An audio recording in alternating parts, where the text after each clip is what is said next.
നിങ്ങളുടെ ആത്മത്തെ പ്രകൃതി രൂപപ്പെടുത്തിയതോ അതോ നിങ്ങൾ നിർമ്മിച്ചതോ? ഈ ചോദ്യത്തിനുള്ള ഉത്തരമാണ് നമ്മൾ ഇന്ന് തേടുന്നത്. പറയുന്നത് ഇങ്ങനെയാണ്: constructed self is the identity shaped by experience, belief and social roles. നിർമ്മിതാത്മം. 3 ചോദ്യങ്ങളെയാണ് നമ്മളിവിടെ പരിശോധിക്കുന്നത്. എന്താണ് നിർമ്മിതാത്മം? ഞാൻ എന്ന തിരിച്ചറിവ് എങ്ങനെ നിർമ്മിതമാകുന്നു? വ്യക്തിത്വത്തെ രൂപപ്പെടുത്തുന്ന ഘടകങ്ങൾ എന്തെല്ലാം എന്നുള്ളതാണ്. ഏവർക്കും നമസ്കാരം. ശുഭകരമാകട്ടെ, ദിനം സന്തോഷകരമാവട്ടെ, സൗഖ്യകരമാകട്ടെ, അനുഭവങ്ങളും അനുഭൂതികളും നമ്മെ ഏവരെയും നയിക്കുമാറാകട്ടെ. ഞാൻ ആദ്യം ചോദിച്ച ചോദ്യം ഇതാണ്: നിങ്ങളുടെ ആത്മം പ്രകൃതി രൂപപ്പെടുത്തിയതോ അല്ലെങ്കിൽ നിങ്ങൾ തന്നെ നിർമ്മിച്ചതോ എന്നുള്ളത്. ആത്മത്തെ നമുക്ക് നിർമ്മിക്കാനാകുമോ, അതോ പ്രകൃതിയുടെ ഒരു നിർമ്മിതിയാണ് ആത്മം? ഇതൊരു കൺഫ്യൂഷനാണ്. സത്യത്തില് ആത്മം അല്ലെങ്കിൽ ഞാൻ എന്ന് പറയുന്ന ബോധം, ഞാൻ എന്ന് പറയുന്ന ആ ഒന്ന്, അതിനെയാണ് നമ്മളിവിടെ ആത്മം എന്ന് പറയുന്നത്. പല രൂപത്തിൽ പറഞ്ഞതാണ്. ആ ഒന്ന് നമ്മൾ വിചാരിക്കുന്നു അത് ജന്മസിദ്ധമായിട്ടുള്ളതാണ് അല്ലെങ്കിൽ പ്രകൃതിയുടെ ലീനമായിട്ടുള്ളതാണെന്നുള്ളത്. പക്ഷെ പലപ്പോഴും നമ്മൾ അറിയുന്ന ആ ഞാൻ എന്ന് പറയുന്നത്, നമ്മൾ കഴിഞ്ഞ ദിവസങ്ങളിൽ പറഞ്ഞ പോലെ തൊട്ടറിയുന്ന സ്പർശനീയമായ ഞാൻ പോലെ, നമ്മുടെ ഉടമസ്ഥതയിലുള്ള ഞാനിനെ പോലെ, ഇന്ന് നമ്മൾ അറിയുന്ന നമ്മുടെ ഞാൻ ബോധം എന്ന് പറയുന്നത് ഈ കൺസ്ട്രക്റ്റഡ് ആണ്. കൺസ്ട്രക്റ്റഡ് സെൽഫ് എന്ന് പറയും. ആ നിർമ്മിതമായ ഒരു ഞാൻ, ആ നിർമ്മിതമായ ഞാനാണ് ഇവിടെ പലപ്പോഴും ഈ ഞാൻ എന്നുള്ള രീതിയിൽ നമ്മൾ മനസ്സിലാക്കുന്നത്. ഓക്കെ, അപ്പോ ഈ നിർമ്മിതമായ ആ ആത്മം എന്താണ്? ഇപ്പൊ നമ്മൾ ജനിക്കുന്നതിന് മുമ്പ് അമ്മയുടെ വയറ്റിൽ കിടക്കുമ്പോൾ തന്നെ നമ്മൾ പല അനുഭവങ്ങളിൽ കൂടെ കടന്നു പോകുന്നുണ്ട്. അപ്പൊ അത് ജസ്റ്റ് അതിനെ വിചാരങ്ങളൊന്നുമില്ലാതെ അതിനെ നമ്മൾ സംശീകരിക്കുകയാണ് സാധാരണ ചെയ്യുക. പിന്നെ പുറത്തു വരാനാകുന്നതിന്റെ തൊട്ടു മുമ്പ് മുതൽ അവയോട് പ്രതിനില കൊള്ളാൻ, പ്രതികരിക്കുക എന്നൊക്കെ പറയാൻ പറ്റില്ല, പ്രതിനില കൊള്ളാൻ നമ്മൾ തയ്യാറാവും. ചിലതരം ആക്ടിവിറ്റീസ് ഒക്കെ നമ്മൾ ചെയ്യും. അപ്പൊ ഈ പരിസരത്തോടുള്ള അനുഭവങ്ങളിൽ നിന്നാണ്, അനുഭവങ്ങളോടുള്ള പ്രതികരണമായിട്ടാണ് അത് വരുന്നത്. പ്രതിനില കൊള്ളലാണ് അവിടെ ഉണ്ടാവുന്നത്. അപ്പോ ഏതൊരു വ്യവസ്ഥയും നിലനിൽക്കുന്നത് അതിന്റെ പരിസരത്താണ്. ആ പരിസരത്ത് നിന്നും വേണ്ടുന്ന കാര്യങ്ങളെ അനുഭവങ്ങളിലൂടെയാണ് സന്ദേശങ്ങളായിട്ട് എടുക്കുന്നത്, അല്ലെ? ഓരോ സന്ദർഭത്തെയും പരിസരത്തിലുള്ള അനുഭവങ്ങളുടെ രൂപത്തിലാണ് നമ്മളത് എടുക്കുന്നത്. അതിനനുസരിച്ച് നമ്മൾ അനുരൂപപ്പെടുക എന്നുള്ളൊരവസ്ഥയുണ്ട്. അതിനനുസരിച്ച് പൊരുത്തമാവുക എന്നുള്ള. ഇപ്പൊ ചൂട് വന്നു കഴിഞ്ഞാൽ, വെയിൽ വന്നു കഴിഞ്ഞാൽ നമ്മൾ തണലത്തേക്ക് മാറി നിൽക്കും. തണുപ്പ് വന്നു കഴിഞ്ഞാൽ നമ്മൾ എന്തെങ്കിലും എടുത്തിട്ട് പുതയ്ക്കും. ഇതൊക്കെ നമ്മൾ ആ പരിസരത്ത് എന്ത് മാറ്റം ഉണ്ടാവുന്നു അതിനനുസരിച്ച് നമ്മളിൽ ഒരു മാറ്റം ഉണ്ടാവും. സത്യത്തിൽ എന്താണ് ഉണ്ടാവുന്ന വെച്ചാൽ, പരിസരം എന്ന് പറയുന്നത് നമ്മുടെ ഉപരിവ്യവസ്ഥയാണ്. ഉപരിവ്യവസ്ഥയും നമ്മളും തമ്മിലുള്ള ഒരു മീഡിയമാണ് ഈ പരിസരം എന്ന് പറയുന്നത്. ഇപ്പൊ ഒരു പാത്രത്തിനകത്ത് അല്ലെങ്കിൽ ഒരു ഗോളം, ഗ്ലാസിന്റെ ഒരു ഗോളം, അതിനകത്ത് മുഴുവൻ വെള്ളമാണെന്നിരിക്കട്ടെ. വെള്ളത്തിനകത്ത് ഒരു മീൻ ഉണ്ടെങ്കിൽ ഈ ഗ്ലാസും മീനും തമ്മിൽ കണക്ട് ചെയ്തത് അതിനിടയിലുള്ള മീഡിയമായിട്ടുള്ള വെള്ളമാണ്.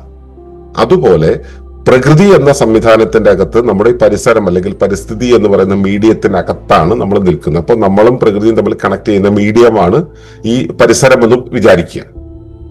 അപ്പോൾ പ്രകൃതിക്ക് നമ്മളോട് സംവദിക്കാനുള്ള കാര്യങ്ങളെല്ലാം തന്നെ പരിസരത്ത് വരുന്ന ചലനങ്ങളായിട്ട് നമ്മളിലേക്ക് എത്തുക. അപ്പൊ പരിസരത്തുണ്ടാകുന്ന ഏതു മാറ്റവും നമ്മിൽ സംഭവങ്ങളായി, അതിനെ പിന്നെയും സ്ലൈസ് ചെയ്ത് സന്ദർഭങ്ങളായിട്ടാണ് നമ്മുടെ ഉള്ളിലേക്ക് വരിക. ഈ സന്ദർഭങ്ങളും സംഭവങ്ങളും നമ്മുടെ ഉള്ളിൽ ചലനങ്ങൾ ഉണ്ടാക്കും. അത് ശരിക്കും പറഞ്ഞാൽ നമ്മളോട് പറയുന്ന ഡിമാൻഡുകളാണ്, നമ്മളോട് പറയുന്ന നിർദ്ദേശങ്ങളാണ്, നമ്മളോട് വെക്കുന്ന എന്താ പറയുക, സൂചനകളാണ്. അതിനനുസരിച്ച് നമ്മൾ പാകപ്പെടുകയോ പരുവപ്പെടുകയോ അനുരൂപപ്പെടുകയോ ഒക്കെ ചെയ്യും. നിരന്തരമായിട്ട് നമ്മളോട് ഒരു പ്രത്യേക അവസ്ഥയോട് അനുരൂപപ്പെട്ടാൽ പിന്നെ നമ്മളത് അങ്ങനെ ആയിത്തീരും. ഇപ്പൊ നമ്മളെ വീട്ടില്, ഇപ്പൊ പഴയ വീടുകളിലൊക്കെ പോയിട്ടുണ്ടെങ്കിൽ ഡോറുകൾക്ക് ഹൈറ്റ് കുറവായിരിക്കും. വലിയ ബോധമൊന്നും ഇല്ലാതെ നമ്മൾ അങ്ങോട്ട് കയറി ചെന്നാൽ തലയിടിക്കുക തന്നെ ചെയ്യും. പക്ഷെ അത്യാവശ്യം കാര്യവിവരമുള്ള ഒരാളാണ് അങ്ങോട്ട് ചെല്ലുന്നത് വെച്ചാൽ അത് ഡോറ് കാണുമ്പോൾ തന്നെ തല കുനിച്ച് വണങ്ങി അങ്ങനെയും പറയാം, വഴങ്ങി ശരീരത്തെ ഒതുക്കി അതിനകത്തൂടെ കയറ്റി ഇറക്കി കൊണ്ടുപോകും. തല ഇടിക്കില്ല. ഇത് രണ്ടാമത് ആ വീട്ടിൽ വരുന്ന ഒരാളുണ്ടെന്നിരിക്കട്ടെ, ശ്രദ്ധിച്ചില്ലെങ്കിൽ വീണ്ടും തലയിടിക്കും. മൂന്നാമത് വരുന്ന ഒരാൾക്ക് വീണ്ടും ഇടിക്കും. പക്ഷെ ആ വീട്ടിൽ ജനിച്ചു വളർന്ന ഒരാളെ സംബന്ധിച്ചുള്ള അവിടെ തലയിടിക്കുകയില്ല. കാരണം എന്താ? അയാൾ നിരന്തരം ചെറിയ കാലം മുതൽ ചെയ്ത് അതിനേക്കാളും ഉയരത്തിലാകുന്ന സമയം മുതൽ അയാൾ അതിനോട് പരുവപ്പെട്ട് അത് അയാളുടെ പാറ്റേൺ ആയിട്ട് മാറി. ആ മാറിയ ഒരവസ്ഥയുണ്ടല്ലോ, അതാണ് അനുഭവങ്ങളും പരിസരങ്ങളും അവയുടെ സ്വാധീനം ചേർത്ത് നമ്മുടെ ഉള്ളിൽ അനുരൂപണം ചെയ്തുണ്ടാകുന്ന ഒരു അവസ്ഥ, ഒരു പാറ്റേൺ. അത് നമ്മുടെ ആത്മമാണ്. ഞാൻ പറഞ്ഞത് കതകിന്റെ കാര്യമാണെങ്കിൽ, ഡോറിന്റെ കട്ടളയുടെ കാര്യമാണെങ്കിൽ, നമ്മുടെ പരിസരത്തുണ്ടാവുന്ന പല കാര്യങ്ങളോട് അനുരൂപപ്പെട്ട് നമ്മളിൽ ഉണ്ടാകുന്ന ഒരു ആത്മമുണ്ട്. ആ ആത്മത്തെയാണ് നമ്മൾ വ്യക്തിത്വം എന്ന് പറയുക. വ്യക്തിത്വം എന്നുള്ളത് നമ്മൾ വെളിയിൽ നിന്നും കാണുമ്പോൾ കാണുന്ന ഒരു വ്യക്തിയായി കാണുന്ന ഒരു അവസ്ഥയാണ്. പക്ഷെ നമ്മളതിനെ, എന്റെ വ്യക്തിത്വത്തെ ഞാൻ എങ്ങനെയാണ് മനസ്സിലാക്കുക? ഞാനെന്നാണ്. ഞാൻ അതാണെന്ന് കരുതിയിട്ട് തന്നെയാണ് നമ്മൾ മനസ്സിലാക്കുന്നത്. അപ്പൊ എന്ന് നമ്മൾ പലപ്പോഴും വിളിക്കുന്ന ആ ഒരു സംഭവം ഇതാണ്, വ്യക്തിത്വമാണ്. അത് ഒറിജിനൽ ആയിട്ടുള്ള ആത്മാവാണോ? അത് നിർമ്മിത രൂപമാണ്. ആര് നിർമ്മിച്ചതാണ്? കാലങ്ങൾ കൊണ്ട് ഉണ്ടായതാണെന്ന് വേണമെങ്കിൽ പറയാം. പക്ഷെ അതിൽ കുറെയൊക്കെ കാര്യങ്ങൾ നമ്മൾ ഉണ്ടാക്കിയാണ്. നമുക്ക് ഒരാളോട് പിണക്കം തോന്നി, ഞാൻ അയാളെ കണ്ട മിണ്ടില്ല എന്ന് നമ്മളങ്ങ് തീരുമാനിച്ചു. പിന്നെ അയാളെ കാണുന്ന സമയത്ത് നമ്മുടെ മുഖത്തെ ഭാവം മാറും, നമ്മുടെ ഇമോഷണൽ സ്റ്റാറ്റസ് മുഴുവൻ മാറും. അയാളൊരു കല്യാണത്തിന് വരട്ടെങ്കിൽ നമ്മൾ ആ കല്യാണത്തിന് പോകില്ല. അയാളുള്ള പരിസരത്തോട് നമുക്ക് പോകാൻ താല്പര്യം ഉണ്ടാവില്ല. അയാളെ കുറിച്ച് പറയുമ്പോഴൊക്കെ നമ്മുടെ ബിഹേവിയറിൽ മാറ്റം വരും. ഇത് നമ്മൾ വേണമെന്ന് വെച്ച് ചെയ്യുന്നതല്ല, നമ്മുടെ ഉള്ളിൽ പെർഫോം ചെയ്യപ്പെടുന്ന, നമ്മുടെ പ്രകടമായ ഒരു അവസ്ഥയിൽ ഉണ്ടാകുന്നതാണ്. ഇതിപ്പോ അത് കഴിഞ്ഞു, അയാൾ നമുക്ക് ഫേവറബിൾ ആയിട്ടുള്ള കുറച്ച് കാര്യങ്ങൾ ചെയ്യുന്നു എന്ന് നമ്മൾ മനസ്സിലാക്കി. അയാളോടുള്ള ആ കാഴ്ചപ്പാടിൽ മാറ്റം വന്നു. അതിനനുസരിച്ച് നമ്മുടെ പെരുമാറ്റത്തിന് മാറ്റം വരും. അപ്പൊ നമ്മൾ ഈ പെരുമാറുന്നതാണ് നമ്മുടെ പേഴ്സണാലിറ്റി ആയിട്ട്, വ്യക്തിത്വമായിട്ട് വെളിപ്പെടുന്നത് അല്ലേ. അത് തന്നെ ആദ്യമുണ്ടായ രീതിയിലല്ല പിന്നീട് ഉണ്ടായത്. ഇപ്പോ നാട്ടിൻപുറത്ത് വളരെ നാടൻ ഭാഷയും സംസാരിച്ച നാടൻ രീതിയിൽ പോകുന്ന ഒരാൾ സിറ്റിയിലെ കോളേജിലൊക്കെ പോയിട്ട് കുറച്ചു നാൾ പഠിച്ചു, അല്ലെങ്കിൽ 3 വർഷം അല്ലെങ്കിൽ 5 വർഷം പഠിച്ചു. തിരിച്ചു വരുമ്പോൾ അയാളുടെ ലാംഗ്വേജ്, അയാളുടെ നടത്തം, അയാളുടെ വസ്ത്രധാരണ രീതി ഒക്കെ കണ്ടു കഴിഞ്ഞാൽ അയാളുടെ ശീലങ്ങൾ പോലും മൊത്തം മാറിയിട്ടുണ്ടോ? ഈ പോകുമ്പോൾ ഉണ്ടായിരുന്ന ഒരാള് അല്ല പിന്നെ തിരിച്ചു വരുന്നത്. ഇപ്പൊ പണ്ട് അങ്ങനെ ഉണ്ടായിരുന്നു, ഞാൻ ഇവിടെ കൃത്രിമമായിട്ട് മാറിയതാണെന്ന് അയാൾ വിചാരിക്കുന്നുണ്ടോ? ഉണ്ടാവില്ല. ഞാൻ സംസ്കരിക്കപ്പെട്ടു എന്ന ബോധ്യത്തിലാണ് അയാൾ വരിക. അപ്പൊ ഇതാണ് എന്നുള്ള രീതിയാണ്. അപ്പൊ അതിന് പണ്ടുണ്ടായിരുന്ന രീതിയോട് അയാൾ അങ്ങനെ ഉണ്ടായിരുന്നു എന്ന് ഒരു സ്വയം വിശകലനം ചെയ്താൽ മാത്രം മനസ്സിലാകുന്ന ഒരു അവസ്ഥയുണ്ട്. അപ്പോ ഇയാളുടെ വ്യക്തിത്വം പഴയ അവസ്ഥയിൽ നിന്ന് പുതിയ അവസ്ഥയിലേക്ക് പരുവപ്പെടുത്തി. അപ്പൊ സാഹചര്യങ്ങൾക്കനുസരിച്ച് തന്നിൽ ഉണ്ടാക്കിയ മാറ്റങ്ങളാണ് അയാളുടെ വ്യക്തിത്വത്തിന് കാരണമായത്.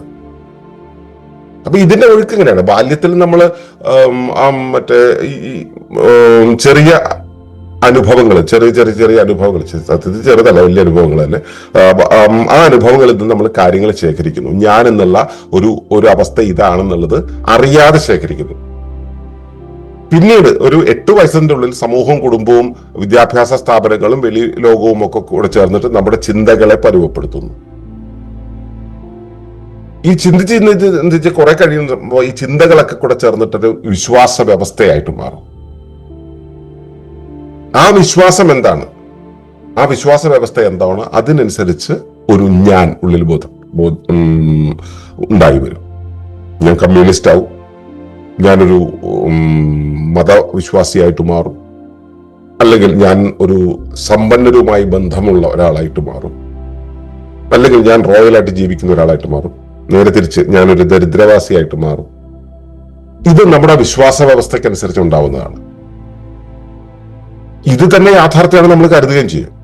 ഈ പേഴ്സണാലിറ്റി തന്നെയാണ് യാഥാർത്ഥ്യമെന്ന് നമ്മൾ കരുതുകയും ചെയ്യും. സത്യത്തിൽ പ്രകൃതി തന്ന ശരീരമോ പ്രകൃതി തന്ന മനസ്സോ ഒന്നുമല്ല. ഇപ്പോ ഒരു ബസിന്റെ ഷാസി ബസ്സിന്റെ ബോഡി ഉണ്ടല്ലോ, 4 ചക്രവും അല്ലെങ്കിൽ 6 ചക്രങ്ങൾ മാത്രം പിടിപ്പിച്ചിട്ട് 2 റീലുള്ള ഡ്രൈവർക്ക് പ്ലാസ്റ്റിക് ചെയറൊക്കെ ഇട്ട് കൊടുത്തുള്ള ഒരു വണ്ടിയിൽ, അതിനാണ് ഷാസി എന്ന് പറയാം.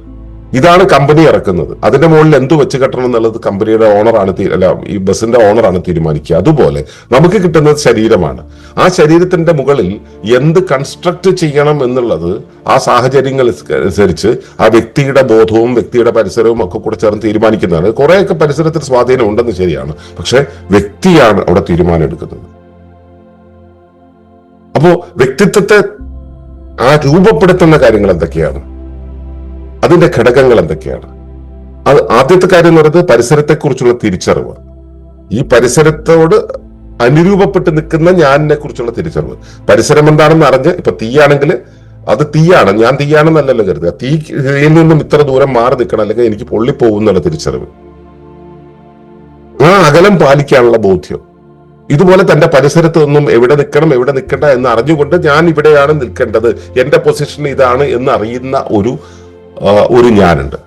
അത് നമ്മൾ സൃഷ്ടിക്കുന്ന ഞാനാണ്. നമ്മൾ അറിഞ്ഞുകൊണ്ട് ആ തിരിച്ചറിവിൽ നിന്നും നമ്മൾ ഐഡന്റിഫൈ ചെയ്തുകൊണ്ട് നമ്മൾ ഉണ്ടാക്കുന്ന ഒരു ഐഡന്റിറ്റിയാണ്.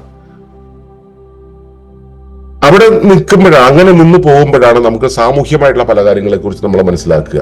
അപ്പോൾ നമ്മൾ പലതരം ലേബലുകൾ വരും. ഞാൻ മകൻ, ഇന്ന ആളുടെ, ഇന്ന കുടുംബത്തിലേത്, ഞാനിപ്പോൾ സ്റ്റുഡന്റ് ആണ്, ഞാനൊരു അധ്യാപകനാണ്, ഞാൻ ഒരു വിജയിയാണ്, അല്ലെങ്കിൽ ഞാൻ പരാജിതനാണ്, ഞാനൊരു രോഗിയാണ് എന്ന് തുടങ്ങിയുള്ള ലേബലുകൾ നമുക്ക് വിധിച്ചു തരും. ഇത് നമ്മുടെ പേഴ്സണാലിറ്റിയെ നല്ലപോലെ അതാത് കാലങ്ങളിൽ സ്വാധീനിക്കും. അത് സ്ഥായിയല്ല, സഞ്ചാരിയാണ്. കാരണം അതാത് കാലങ്ങളെ സ്വാധീനിക്കും. ഇപ്പോൾ ഒരു കുട്ടി സ്കൂളിൽ പോകുന്നുണ്ട്, അവിടെ വിദ്യാർത്ഥിയാണ്, വൈകുന്നേരം വന്നു കഴിഞ്ഞിട്ട്, അല്ലെങ്കിൽ കോളേജിൽ പോകുന്നുണ്ട്, അവിടെ വിദ്യാർത്ഥി, വൈകുന്നേരം വന്നു കഴിഞ്ഞിട്ട് വീട്ടിൽ കുറച്ച് പേർക്ക് ട്യൂഷൻ എടുക്കുന്നു, അവിടെ മാഷായിട്ട് മാറും. അപ്പോ 2 തരം പേഴ്സണാലിറ്റികൾ അയാൾ തന്നെ അവിടെ ഉണ്ടാക്കിയെടുക്കുന്നുണ്ട്. അത് കൺസ്ട്രക്റ്റഡ് ആണ്. ഇതുപോലെ തന്നെ റോളുകൾ, നമ്മുടെ വേഷങ്ങൾ, നമുക്ക് എന്ത് നിയോഗങ്ങളാണുള്ളത് എന്നുള്ളത് പ്രകൃതി നൽകിയ നിയോഗങ്ങളെ കുറിച്ചല്ല പറഞ്ഞത്. അവിടെ നമ്മുടെ കുടുംബത്തിലെ നമ്മുടെ റോൾ എന്താണ്, കുടുംബത്തിൽ തന്നെ അച്ഛനോടുള്ള റോൾ എന്താണ്, അമ്മയോടുള്ള റോൾ എന്താണ്, സഹോദരനോടുള്ള റോൾ എന്താണ്, സഹോദരിയോടുള്ള റോൾ എന്താണ്, മുത്തശ്ശനോടുള്ള റോൾ എന്താണ്, ഭാര്യയോട് മകനോടുള്ള റോൾ എന്താണ്, വ്യത്യസ്തമാണ്. ഇതെല്ലാം വ്യത്യസ്തമാണ്. തൊഴിലിടത്തിൽ ഇതുമെല്ലാം വ്യത്യസ്ത റോളുകളുണ്ട്. സമൂഹത്തിൽ ഇതിനനുസരിച്ചുള്ള വ്യത്യസ്ത റോളുകളുണ്ട്. അവിടെയെല്ലാം നമ്മൾ അവതരിപ്പിക്കുന്ന പാത്രങ്ങൾ, കഥാപാത്രങ്ങൾ, ആ പാത്രങ്ങൾക്കനുസരിച്ച് നമ്മുടെ റോളുകളിൽ വ്യത്യാസം വരും. അവിടെയെല്ലാം എന്താണ് നമ്മുടെ വ്യക്തിത്വത്തെ തീരുമാനിക്കുന്നത്? അവിടെ നമ്മളെ വ്യക്തിത്വത്തെ തീരുമാനിക്കുന്നത് നമ്മുടെ തിരിച്ചറിവും അതനുസരിച്ചുള്ള നമ്മുടെ ചിന്തയും നമ്മൾ സ്വയം അറിഞ്ഞുകൊണ്ടുള്ള ഒരു പരുവപ്പെടുത്തലുമാണ്. സ്വയം അറിയാത്ത പരുവപ്പെടുത്തൽ ഇതിന്റെ കൂടെയുണ്ട്. ഇതാണ് നമ്മുടെ പേഴ്സണാലിറ്റി എന്ന് പറയുന്നത്. ആ പേഴ്സണാലിറ്റി എന്ന് പറയുന്നത് ശരിക്കും പുറത്തേക്ക് കാണിക്കുന്ന ഒരു ചിത്രമാണ്, പുറത്തേക്ക് നാം കാണിക്കുന്ന ഒരു സ്വരൂപമാണ്. ഇതാണ് ഞാൻ എന്ന് കാണിക്കുന്നത്. അതുകൊണ്ടാണ് നമുക്ക് ഈ മറ്റേ വേഷം കെട്ടലിൽ താല്പര്യം തോന്നുന്നു. നല്ല ഉടുപ്പിടണം, മാലയിടണം, കണ്ണട ഇടണം, അല്ലെങ്കിൽ മുടി ഇന്ന രൂപത്തിലായിരിക്കണം. ഒരാളുടെ മുടി എങ്ങനെങ്കിലും ഇരിക്കുന്നത് കണ്ടു കഴിഞ്ഞാലും നമുക്ക് വലുതായിട്ടൊന്നും തോന്നില്ല, പക്ഷെ അയാൾക്ക് തോന്നും എന്റെ മുടി ഇങ്ങനെ ഒന്ന് പൊങ്ങിയിരിക്കുന്നത് കൊണ്ട് എന്തൊരു കുഴപ്പമാണ്. അത് അയാളുടെ വ്യക്തിത്വത്തെ കുറിച്ചുള്ള അയാളെ സങ്കല്പത്തിൽ വരുന്നതാണ്. അയാളത് ആ രൂപത്തിലാകണമെന്ന് പെർഫോം ചെയ്യുന്നതാണ്, ചിത്രമാണ്. ആ സ്വരൂപത്തെയാണ് കാണിക്കുന്നത്. ഇതിന്റെയൊക്കെ അപ്പുറത്ത് നമ്മളെക്കുറിച്ച് ഉണ്ടാക്കി വെച്ചിട്ടുള്ള ഒരു നരേഷൻ ഉണ്ട്, ഒരു കഥയുണ്ട്, ഒരു സ്റ്റോറി ഉണ്ട്. ഞാൻ ഇന്നതായിരുന്നു, ഇന്നടുത്ത് തോന്നുന്നു, അതിനുശേഷം ഞാൻ തടിച്ചു, മറ്റെവിടെ വന്നു കഴിഞ്ഞപ്പോൾ കുറെ വെയിൽ കൊണ്ടതുകൊണ്ടാണ് ഞാൻ കറുത്തത്, പിന്നെ ഇന്നടുത്ത് പോയതിനു ശേഷം ഞാൻ ഇങ്ങനെ കുനിഞ്ഞു നടക്കേണ്ടത് കൊണ്ടാണ് എനിക്ക് കൂന് വന്നത്, എന്നൊക്കെ പറഞ്ഞ് നമ്മൾ കുറെ വ്യാഖ്യാനങ്ങൾ ഉണ്ടാക്കി വെക്കും. ഈ നരേഷൻ കൂടെ ചേർന്നതാണ് നമ്മൾ. സത്യത്തിൽ അപ്പൊ ആലോചിച്ച് നോക്കൂ, ഇത് നമ്മൾ കൺസ്ട്രക്ട് ചെയ്തതല്ലേ, നമ്മൾ ഉണ്ടാക്കിയതല്ലേ. ഇതിനെയാണ് ഞാനെന്ന് പറഞ്ഞുകൊണ്ട് നമ്മൾ ജീവിക്കുന്നത്, സെൽഫ് എന്ന് പറഞ്ഞ് ജീവിക്കുന്നത്.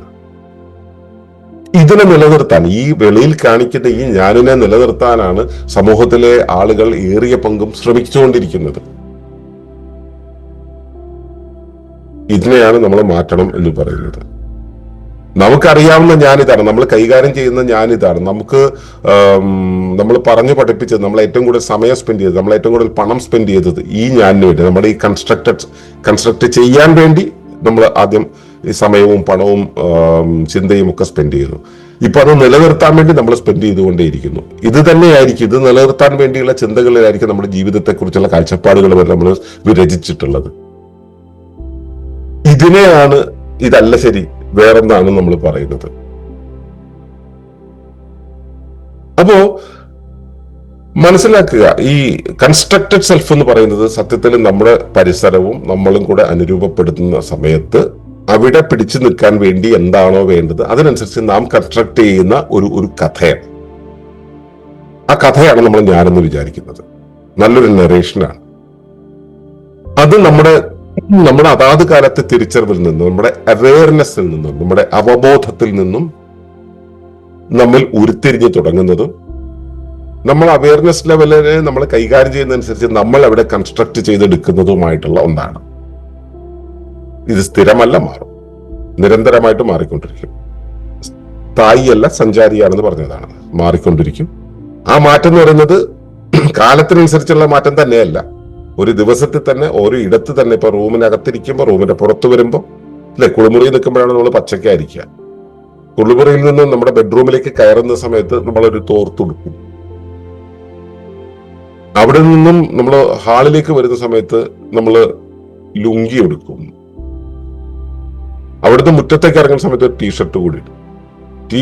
നമ്മൾ അവിടുന്ന് റോഡിലേക്ക് ഇറങ്ങുന്ന സമയത്ത് നമ്മൾ ഒരു ഷർട്ടും ചിലപ്പോ വെള്ളമുണ്ടൊക്കെ ഇടും.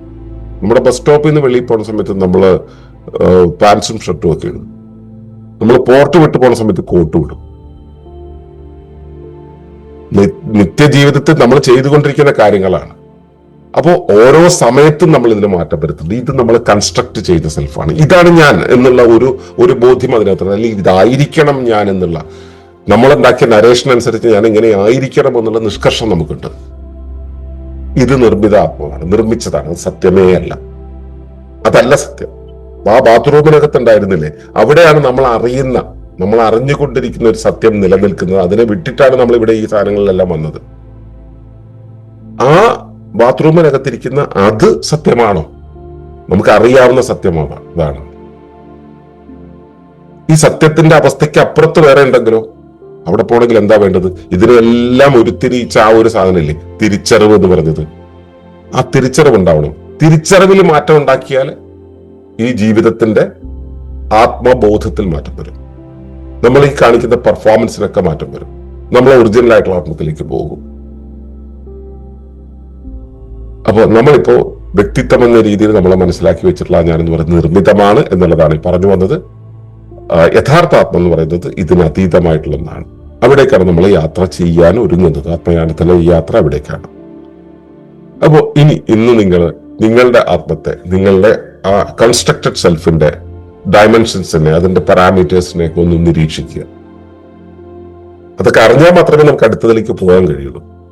നാളെ ഇതിലും വിപുലമായിട്ടുള്ള ഒന്നിലേക്ക് നമുക്ക് പോകാം. അതുവരേക്കും നന്ദി, നമസ്കാരം.